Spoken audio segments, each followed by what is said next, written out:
오늘 예배에 오신 모든 성도님 삶에 하나님의 위로와 함께 하심의 은혜가 있기를 간절히 소망합니다.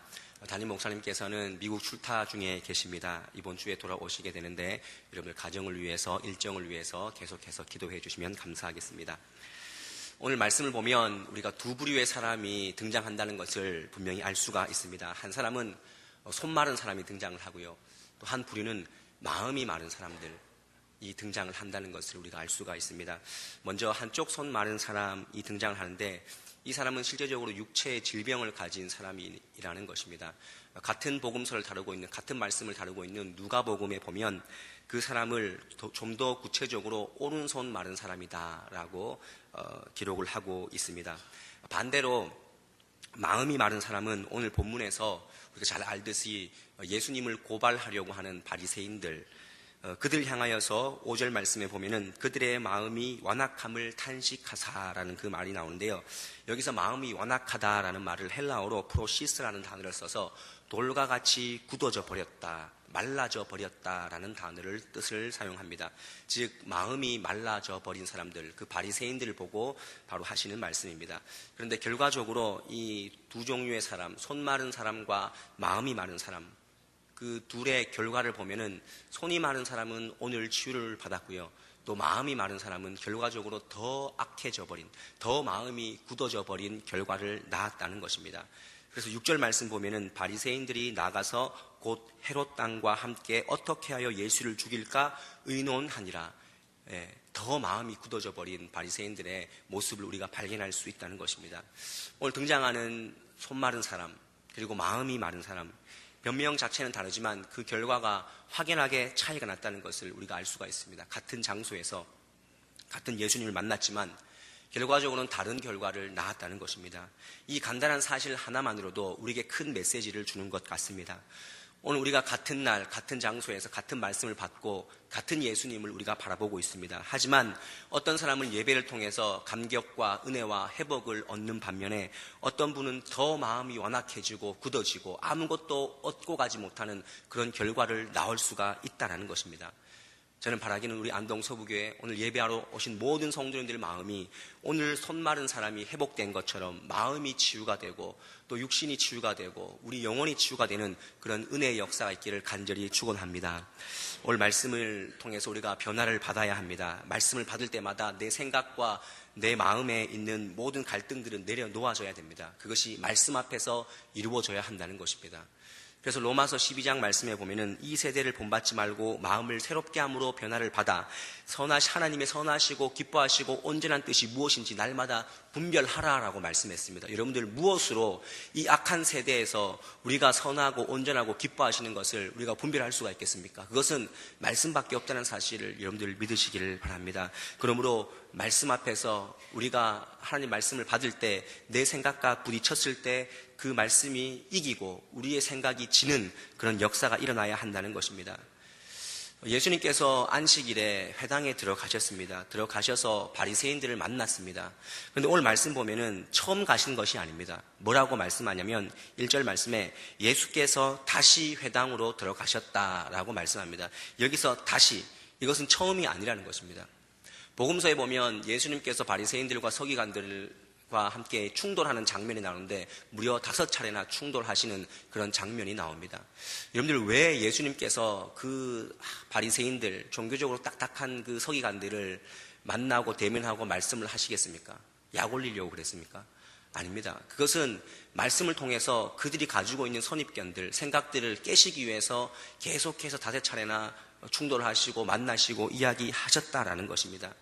우리가 지금 3장 말씀을 보고 있는데 앞에 있는 2장 23절부터 28절까지 말씀만 봐도 거기에도 안식일 논쟁이 나옵니다. 그 안식일 논쟁을 보면은 안식일에 밀이삭을 잘라 먹는 것, 그것이 굉장히 그 당시에 종교인들에게는 의아한 일이었다는 것입니다. 마찬가지로 오늘 3장에 등장하는 손 마른 사람을 일으켜 세우고 회복시키는 것조차도 안식일에는 그 당시에 예수님의 그 행위가 도발적이었다라는 것을 우리가 종교적 그 리더의 입장에서 보면은 그 당시에 종교 지도자들의 입장에서는 그러한 모습이다라는 것입니다. 왜냐하면 율법학자들에게 안식일에 그 지키고 안 지키고의 그 기준이 뭐냐면은 일을 하느냐 안 하느냐가 기준이었기 때문입니다. 안식일의 규정을 일을 하느냐 하지 않느냐 거기에만 몰입하다 보니까 오늘 예수님께서 제시하신 그 말씀, 안식일에 선을 행하는 것이 악을 행하는 것이 이 둘 중에 무엇이 옳으냐, 생명을 살리는 것과 죽이는 것 무엇이 옳으냐, 이러한 새로운 기준을 주었다는 것 자체가 오늘 율법학자들에게 허를 찌르는 그런 질문으로 다가갔다는 것입니다. 이런 말씀을 통해서 예수님께서 그들에게 꼭 하고 싶었던 말씀이 무엇이겠습니까? 너희 생각이 틀렸다. 너희 생각이 틀렸다. 내 말씀이 맞다. 인자가 안식일의 주인이다. 그렇게 말씀하시면서 오늘 사람을 위해서, 하나님이 만드셨지만 사람을 위해서 만들어 놓은 그 안식일의 기준을 다시 한번 새롭게 하시기 위해서 바리새인들에게 찾아가셨다는 것입니다. 규례와 형식과 어떤 그런 것들만 강조하는 그런 개념을 가진 그 바리새인들, 그 안식일의 개념을 예수님께서는 사람을 위해서 사랑과 긍휼을 베푸는 거룩한 날로 구별되어져야 된다라는 새로운 개념의 안식일을 오늘 말씀하고 있는 것입니다. 여러분들 이것을 보면 굉장히 이렇게 묘한 구도를 볼 수가 있습니다. 예수님의 말씀이 있고요. 또 바리새인들의 어떤 종교적인 입장들이 있습니다. 그런데 그것이 부딪혔습니다. 그런데 큰 문제는 뭐냐면은 이 부딪혔는데 바리새인들이 이 말씀 앞에서 자기의 마음들이 깨어지지 못하고 자기들의 선입견들이 깨어지지 못했다는 것이 문제가 된다는 것입니다.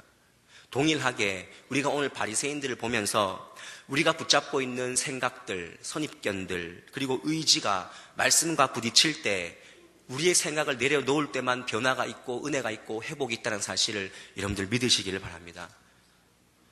진정한 치유와 회복은 말씀 앞에서 자신이 깨어질 때 가능한 것입니다. 그래서 히브리서 4장 12절 말씀 보면은 하나님의 말씀은 살아있고 활력이 있어서 좌우의 날선 어떠한 검보다도 예리하다고 하시면서 혼과 영과 관절과 골수를 찔러 쪼개기까지 하며 사람의 마음을 판단하신다라고 분명히 말씀하고 있습니다. 예수님께서 복음서를 통해서 계속 그 사람들에게 말씀하시고 요구하는 것은 너희들의 생각을 내 말씀 앞에서 내려놓고 깨어져야 한다는 것을 말씀하고 있다는 것입니다. 여러분들 예수님께서 공생의 사역을 하시면서 실패한 장소가 있습니다. 실패한 동네가 있습니다. 어디입니까? 예수님의 고향 나사렛입니다. 왜 예수님께서는 나사렛에서 자기가 태어난 동네에서 능력을 은혜를 일으키지 못했을까요? 마가복음 6장 3절 말씀 마지막 부분을 보면은 고향의 사람들이 예수를 배척했다라고 분명히 얘기하고 있습니다. 또 마가복음 6장 5절과 6절 말씀 보면은 거기에서는 아무 권능도 행하실 수 없어 다만 소수의 병자들에게 안수하여 고치실 뿐이고 그들이 믿지 않음을 이상히 여겼더라. 똑같은 본문을 다루고 있는 마태복음 13장에서는 그들이 믿지 않음으로 말미암아 거기서 많은 능력을 행하지 아니하셨다라고 분명히 말씀하고 있습니다. 잘 생각해 보십시오. 왜 고향에서 예수님의 능력이 드러나지 않습니까? 어릴 때 보았던, 편하게 알고 있었던 그런 예수가 보였기 때문에, 자기들에게 늘 익숙한 예수가 있었기 때문에 말씀이 받아들여지지 않는다라는 것입니다. 기억 속에 있는 예수, 저 목수의 아들 그 예수, 어릴 때 장난치고 놀았던 그 예수, 그 어릴 때 가지고 있던, 늘 자기 자신들이 가지고 있던 그 선입견에 갇혀버린 그 예수만 바라봤기 때문에 기적이 일어나지 않았다는 것입니다. 마찬가지입니다. 이 메시지를 우리가 받아야 된다는 것입니다. 예수에 대해서 어릴 때부터 익숙한 우리 모태신앙인들, 직분자 가정들, 더 현실적으로 말하면 목사, 장로가 즐비한 그런 가정들, 신앙을 3, 4대째 뿌리를 내려오는 그런 신앙인의 가정들, 또 여기에서 교사 좀 한다고 하시는 분들, 성경 공부 좀 했다고 하시는 분들, 그런 분들이 가지고 있는 그 익숙함들, 말씀에 대한 그런 선입견들이 있기 때문에 오늘 주어지는 그 말씀이 내 마음에 부딪히지 않고 그냥 떨어져 나가 버린다라는 것입니다. 왜냐하면 우리가 이미 알고 있는, 기억하고 있는 그 말씀, 예수 외에는 우리가 보여지지 않기 때문입니다. 편견과 익숙함이 은혜의 자리에 나가는데 방해가 된다는 것입니다.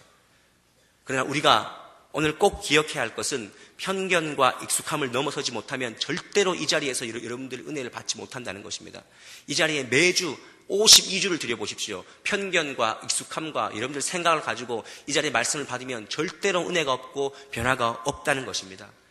그래서 저는 바라기를 오늘 말씀을 통해서 우리의 익숙함과 우리의 편견들이 말씀 앞에 산산이 부서질 수 있는 그런 주일, 그런 예배가 될 수 있기를 바랍니다. 미국에서 있었던 일인데요. 한 어르신이, 노인분이 로또에 당첨이 됐습니다. 로또에 당첨이 돼서 너무나 큰 거액이 당첨이 돼서 이것을 자녀들이 먼저 발견하게 됐는데 아버지한테 그냥 말씀드리면은 아버지가 심장이 약하기 때문에 돌아가실 것 같아요. 그래서 이걸 어떻게 하나 고민을 하다가 옆에 있는 목사님에게 찾아가서 목사님, 이 로또 복권 당첨 사실 우리 아버지에게 좀 알려주십시오. 그래서 그 목사님께서 찾아갔습니다. 찾아가서 그 노인에게 이렇게 말씀을 전합니다. 어르신, 만약에 어르신이 로또에 큰 거액이 당첨되면 어떻게 하시겠습니까? 라고 얘기를 하자 그 어르신이 대뜸 하시는 얘기가 아이고 내가 로또가 당첨이 되면 그까짓 거 뭐 절반을 제가 목사님에게 드리겠습니다. 이렇게 얘기하는 거예요. 근데 그 얘기를 들은 목사님께서 심장마비로 돌아가셨다는 거예요. 말씀도 똑같은 거예요. 말씀도 우리가 웃었지만 말씀도 내 것으로 받지 않으면은 받을 준비가 되지 않으면은 절대로 내 것이 될 수가 없다라는 것입니다. 성경에서 말하는 나의 하나님, 나의 하나님, 그것은 다윗의 하나님이고 아브라함의 하나님입니다. 그런데 오늘 말씀하시는 이 하나님의 말씀이 여러분들의 하나님으로 믿어질 때, 은혜가 될 때, 내 편견이 깨어질 때, 그때 은혜가 온다는 사실을 믿으셔야 한다는 것입니다. 바라기는 오늘 고정관념과 익숙함 때문에 주님께서 주시는 그 말씀의 은혜를 걷어차지 않기를 원합니다. 말씀이 부딪히면요, 여러분들 그 말씀 앞에 순종해야 됩니다. 순복해야 됩니다. 아, 내가 틀렸구나. 내가 가지고 있던 생각이 틀렸구나. 그런 마음으로 내려놓을 수 있어야 한다는 것입니다. 그래서 예수님께서 오늘 자신이 몇 차례나 바리새인들을 만나면서 요구했던 내용은 너희들의 굳어져 버린 마음을 내 말씀으로 녹아져 버리기를 원한다. 동일하게 오늘 하나님께서 우리의 굳은 마음을 녹이시기를 원하십니다. 깨어지기를 원하십니다. 말씀이 마음을 이기는 시간이 될 수 있기를 원합니다. 반면에 손 마른 사람은 말씀 앞에서 어떤 반응을 보였습니까? 오늘 여기서 손 마른 사람은 선천적인 질병이 아닙니다. 후천적인 질병입니다. 그래서 성서학자들이 말하기를 중풍병이나 사고로 인해서 근육이 위축된 상태다 라고 보면서 이것은 마비 증상인데 후천적인 증상이다 라고 보는 것이 대부분의 성서학자들의 견해입니다. 그는 손이 불편했기 때문에 열등감이 있었을 것입니다. 남들에게 좀처럼 다가서지 못했을 것입니다. 어쩌면은 마음의 상처도 있었을 것입니다. 그런데 예수님께서 그 마음의 상처가 있고 몸이 불편한 사람을 해중 가운데서 일으켜 세우셨습니다. 굉장히 부끄러웠을 것입니다. 그런데 그에게 하시는 그 말씀이 굉장히 놀랍습니다. 5절 중반에 보면 내 손을 어떻게 하라고요? 내밀라 그랬습니다. 내 손을 내밀라. 저는 이 질문을 보면서 손 마른 사람의 입장에서 몇 번을 생각해 봤습니다. 손을 내밀라. 손이 굳었습니다. 지금 손이 오그라들어서 말라서 손을 낼 수가 없는데 예수님께서 내 손을 내밀라. 그런데 더 놀라운 사실 뭔지 아십니까? 손을 내밀었다는 것입니다. 그래서 오늘 내용을 보면 간단하게 예수님께서 네 손을 내밀라. 그러니까 반대편에서 손을 내밀매 어떻게 됐다고요? 회복되었더라. 분명히 말씀하고 있습니다. 저는 또 엉뚱한 생각을 해봤습니다. 만약에 세상 사람들이 성경 말씀을 오늘 여기에서 혹시나 진짜 안 믿는 사람인데 억지로 끌려와서 이 말씀 드리면은 성경은 나도 만들겠다. 그렇게 생각할 수가 있는 것입니다. 손을 내밀매. 손을 내밀라 하시니 내밀매 회복되었더라. 그런데 이 우스운 이 성경 말씀을, 이 기록들을 가만히 한번 생각해 보십시오. 엉뚱하지만 정말 지어내기 쉬운 이야기 같지만 성경에는 이러한 이야기들로 가득 차 있다는 것입니다. 가만히 생각해 보십시오. 죄인들이 어떻게 의인이 되고 사람이 어떻게 신과 친구가 되고 보리떡 5개와 물고기 2마리 어떻게 5,000명을 먹이고 또 사람이 어떻게 물 위를 걸어가고 홍해가 지팡이 하나로 갈라지고 마른 땅을 걸어가고 어느 것 하나 상식이 없습니다. 그런데 하나님의 말씀은 상식이라는 것입니다. 기적이 상식이 되는 삶을 사는 사람들이 바로 우리라는 사실을 다시 한번 믿고 기억해야 한다는 것입니다. 여러분들 주님의 기적은 우리에게 상식이 되어야 됩니다. 야, 그건 기적이야. 기적만 기적으로 보는 것이 아니라 세상 사람들은 오늘 이것은 그냥 기적입니다. 그러나 우리는 이것이 상식이 되어야 됩니다. 예수 믿는 사람들 굳은 손을 내밀라 함에 내밀었더니 회복되었더니 이건 당연한 거야. 예수님 안에는 은혜가 있고 치유가 있고 회복이 있기 때문이야. 다시 말해서 우리가 상식만 상식으로 받아들이는 것이 아니라 말씀이 상식이 되어야 되고 기적이 상식이 되어야 한다는 것입니다. 왜냐하면 하나님의 입장에서는 그것이 상식이기 때문입니다. 그러니까 성경을 내 상식으로 믿으려고 하면 도저히 믿을 수가 없는 것입니다. 그런데 하나님 입장에서 하나님 입장에서 보면 그것이 상식이구나. 내밀라 말이 안 되는 거지만 예수님 입장에서는 상식이구나. 그렇게 우리가 받을 수 있어야 한다는 것입니다. 따라해 보시기 바랍니다. 기적이 상식이 되게 하라. 여러분들 삶 가운데 계속 기적이, 이 성경 말씀이 상식이 되어야 한다는 것입니다. 그래서 손을 내밀매 회복되었더라, 이 말씀이 우리의 상식이 될 수 있기를 원합니다. 우리가 이러한 기적이 상식이 되는 역사, 이런 은혜의 역사를 우리가 날마다 경험하고 살기 위해서 그럼 무엇이 필요하냐라는 것입니다. 그것이 더 중요한 것이죠. 기적이 상식이 되는 삶이 이 말씀 안에 다 기록되어 있는데 그럼 내가 할 수 있는 것이 무엇인가? 그것은 바로 믿음과 순종의 삶을 살아야 한다는 것입니다. 만약에 손 마른 환자가 주님 앞에 주님께서 손을 내밀라 그랬을 때 주님 제가 지금 손이 말랐지 않습니까? 마른 사람한테 손 내라 그러면 어떡합니까? 이런 마음으로 가만히 있었다면 분명히 절대로 회복은 없었을 것입니다. 그러나 어렵지만 힘들지만 손을 내밀라 했을 때 믿음으로 순종하면서 손을 내밀었기 때문에 그 마음 가운데 갈등이 있었지만 내밀었기 때문에 회복이 일어났다는 것입니다. 우리가 이 말씀을 통해서 알 수 있는 것은 주님께서 우리에게 말씀하실 때 때로는 우리의 형편과 우리의 처지와 우리의 환경과는 절대로 무관한 그런 믿음과 순종을 요구할 때가 있다라는 것입니다. 그럴 때 우리가 믿음으로 순종할 때 기적이 일어난다는 것입니다. 아니죠. 상식이죠. 예수님께서 베드로를 부를 때 무엇이라고 말씀하셨습니까? 너는 나를 따르라. 그랬을 때 베드로가 곧 그물을 버려두고 따랐다 그랬습니다. 신학적으로 이게 예수가 맞나, 이 사람이 어떤가 따진 것이 아니고요. 곧 따랐다 그랬습니다. 믿음과 순종으로 따랐기 때문에 베드로는 예수님의 수제자가 될 수 있었다는 것입니다. 성경에는 이런 사람들이 많이 있죠. 아브라함은 열국의 아비가 된 것도 믿음으로 순종했기 때문에, 또 모세가 가나안 행진의 리더가 될 수 있었던 것도 믿음과 순종이 있었기 때문에, 또 예수님의 그 죽으심과 그 십자가, 그 부활의 사건도 하나님의 뜻을 따르기 위해서 믿음과 순종의 길이었다는 것을, 그것으로 완성되었다는 것을 우리가 분명히 알 수 있습니다. 그래서 사무엘상 말씀에서는 순종이 제사보다 낫다라고 했습니다. 여러분들이 여기에서 예배를 드리지만 정말 여기에서 드린 그 말씀, 받은 그 말씀이 삶의 현장에서 제대로 믿음으로 발휘될 때 그 말씀은 정말로 살아있는 말씀이 되는 것입니다. 이 시대가 정말로 말씀이 부족하겠습니까? TV 틀면 말씀 나옵니다. 어디 가도 말씀 들을 수 있습니다. 그런데 이 시대에 정말 부족한 것은 순종하는 삶이 부족하다는 것입니다. 저는 어릴 때 사실 이런 믿음으로 순종하세요, 헌신하세요, 이런 말씀 들을 때 저는 정말로 솔직히 목사 되기 전에는요, 저거는 목사님들이 성도님들 일 시켜 먹으려고 하는 말씀이다, 저는 그렇게 생각했습니다. 그런데 가만히 생각해 보니까 목사님의 말씀이 아니고 하나님의 말씀이라는 것입니다. 그것이 성경에서 말하는 복음의 원리라는 것입니다. 하나님 때때로 우리에게 상식 밖의 일들을 요구하십니다. 우리의 환경과 처지에 전혀 맞지 않은 그런 말씀들을, 그런 요구들을, 헌신들을 우리에게 말씀하신다는 것입니다. 그럴 때 우리가 말씀과 부딪혔을 때 우리 생각을 내려놓고 믿음으로 순종하면은 우리에게는 분명한 은혜가 있다는 것입니다. 여러분들 여기 앉아 있으면서도 이런 마음으로 말씀을 받으시는 분들이 분명히 있습니다. 목사님, 평일 주일 할 것 없이 내가 많이 벌어야 빨리 내 꿈을 이렇게 이룰 수가 있는데 어떻게 매주를 주일을 지킵니까? 그런 생각이 들 수가 있습니다. 또 이것저것 할 것 많은데 또 헌신하라고요? 난 절대 못합니다. 내 나이가 몇인데 내가 몇 년 동안 그 자리에서 봉사했는데 또 봉사라고요? 말이 안 됩니다. 세상에서 정직하게 살라고요?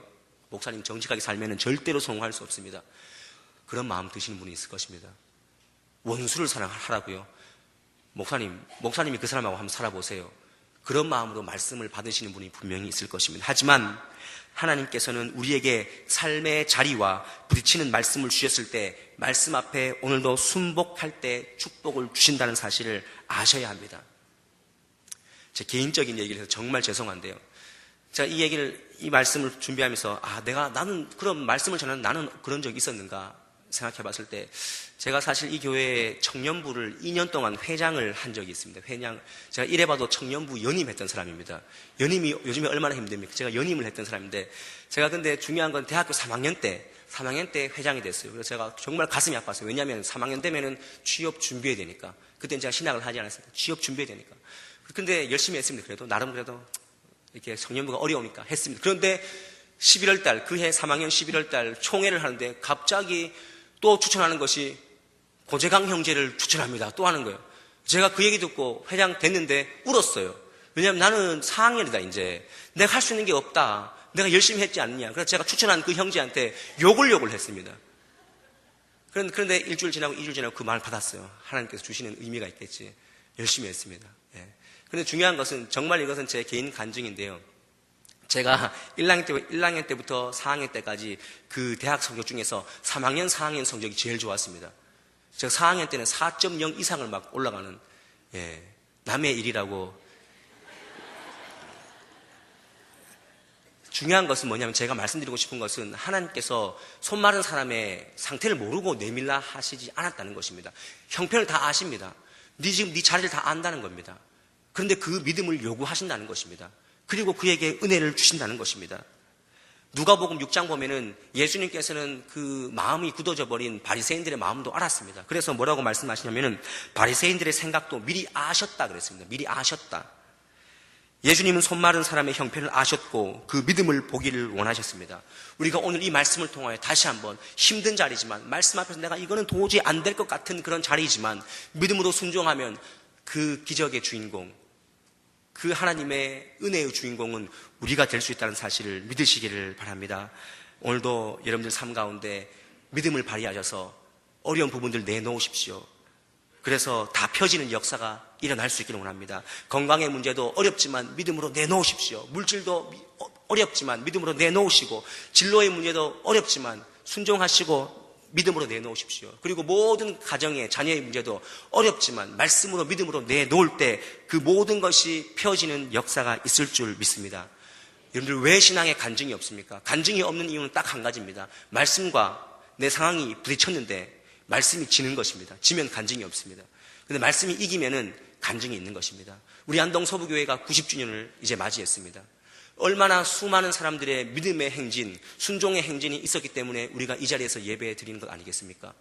이원영 목사님의 그 죽으면 죽으리라 하는 그 신앙, 그리고 예수천당, 불신지옥 했던 그 복음을 향한 열정들, 그리고 성전을 건축하면서 정말 어려웠지만 우리가 믿음으로 순종하면서 자리를 지켰던 것, 어려웠습니다. 자리 지키는 것 자체가 어려웠습니다. 손가락질 받았습니다. 하지만 지켰기 때문에 우리가 지금 은혜를 누리고 있다는 사실을 여러분들 아셔야 됩니다. 저는 우리 안동 서부교회가 지금 우리 지역에 많은 영향력을 주고 소문이 좋게 났습니다. 그런데 소문만 무성한 교회가 아니라 정말로 말씀의 은혜를 받고 믿음으로 순종하는 그런 사람들이 많아지는 교회가 되어서 간증이 많아지는 교회가 되었으면 좋겠습니다. 사람만 무성한 교회가 아니라 그 사람들 가운데 간증이 많은 그런 교회가 될 수 있기를 바랍니다. 제가 말씀을 마무리하기 전에 한 가지 더 주목해야 될 것은 오늘 오른손 마른 사람이 그 연약함을 통하여서 하나님께서 그 연약함을 쓰셨다는 것을 우리가 마지막으로 볼 수 있어야 합니다. 연약하지만 말랐지만 그것이 오히려 바리새인들을 일깨우는 그런 도구가 되었다라는 것입니다. 이것은 무엇을 말합니까? 우리 한 사람 한 사람은 굉장히 연약합니다. 연약하지만 오늘 여기에서 우리가 회복되고 은혜되면은 내 작은 연약한 부분들이 세상에 나가서 영향력이 되고 나에게는 그게 상처였지만 상처를 입었지만 상처 입은 치유자로서 세상을 살 수 있다는 것입니다. 저는 여러분들이 이 안식일, 이 주일에 가장 큰 은혜의 혜택자들이 될 수 있기를 원합니다. 우리가 혜택을 받아야 됩니다. 말씀의 혜택을 받아야 내 연약함들이 하나님의 도구로 사용되어질 수 있는 것입니다. 저는 안식일의 주인, 주일의 주인이 여러분들 한 사람 한 사람이 될 수 있어야 한다고 생각합니다.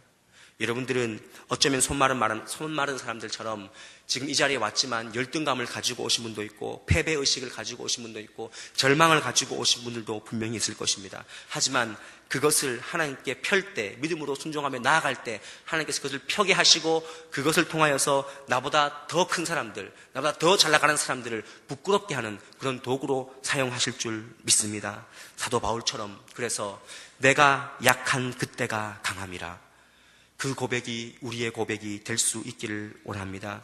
우리의 연약함이 하나님의 능력의 도구, 기적의 도구가 될 수가 있습니다. 지금은 부끄럽지만 그 약함을 주님께서는 강함으로 만드실 것입니다. 여러분 약하십니까? 힘드십니까?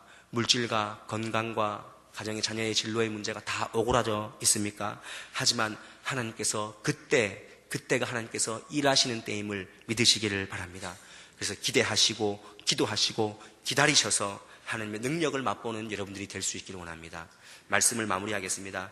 오늘 본문에서는 두 부류의 사람이 등장을 합니다. 한 사람은 손 마른 사람이었습니다. 그리고 한 사람은 마음이 마른 사람이었습니다. 그런데 손 마른 사람은 하나님 앞에 나아가서 말씀 앞에서 믿음으로 순종했을 때 회복되었고, 마음이 마른 사람은 오히려 더 말씀 앞에 자기의 선입견과 자기의 의지와 생각을 앞세워서 마음이 더 굳어져 버렸다는 사실을 우리가 안다면, 우리가 말씀 앞에 설 때마다 우리의 익숙함들을 버릴 줄 아는 그런 훈련이 필요하다는 것을 다시 한번 깨달으시기를 바랍니다. 무엇보다 손 마른 사람처럼 문제를 가지고 나왔다면 여러분들 믿음으로 순종할 수 있기를 바랍니다. 여러분들의 형편과 처지를 보지 마시고 더 크신 하나님을 바라볼 수 있기를 원합니다. 그리고 그렇게 해서 우리의 작고 부끄러운 모습들이 정말로 세상을, 또 다른 사람들을 치유하는 그런 도구로 사용될 줄 아는 그런 믿음의 일꾼들이 될 수 있기를 원합니다. 그래서 날마다의 은혜가 우리 삶 속에서 흘러넘치고 우리 안동 서부교회 한 사람 한 사람들이 세상을 치유하며 이기는, 하나님을 경험하는 매일의 삶을 살아갈 수 있는 귀한 은혜 공동체가 될 수 있기를 주님의 이름으로 간절히 축원합니다. 기도하겠습니다. 사랑하시는 하나님, 말라버린 우리 심령에 오늘도 말씀하여 주시니 감사드립니다. 말씀만이 우리의 영혼을 새롭게 하는 기폭제가 되고 기준이 되게 하여 주시옵소서. 말씀을 듣는 믿음은 있지만 말씀에 순종하는 믿음이 부족해져 버린 우리 스스로를 돌아봅니다. 우리의 형편과 우리의 상황을 보기보다 우리의 모든 것을 아시는 주님 앞에 우리의 믿음이 보여지게 하옵소서. 그래서 하나님 안에서 우리의 오그라든 모든 문제들이 펴지는 역사가 있게 하옵소서. 그래서 비록 겨자씨 같은 작은 믿음이지만 세상을 부끄럽게 하고 세상을 뛰어넘는 믿음이 되게 하옵소서. 특별히 간절히 바라옵고 원하옵기는 세월호 참사로 아파하는 사람들 중에 믿음의 사람들이 있다면 그 믿음만은 가라앉지 않게 하옵소서. 그들의 심령이 다 펴지게 하시고 회복되는 역사가 있게 하옵소서. 모든 유족들과 학생들의 슬픔을 주님 위로하여 주시옵소서. 예수 그리스도의 이름으로 기도드리옵나이다. 아멘.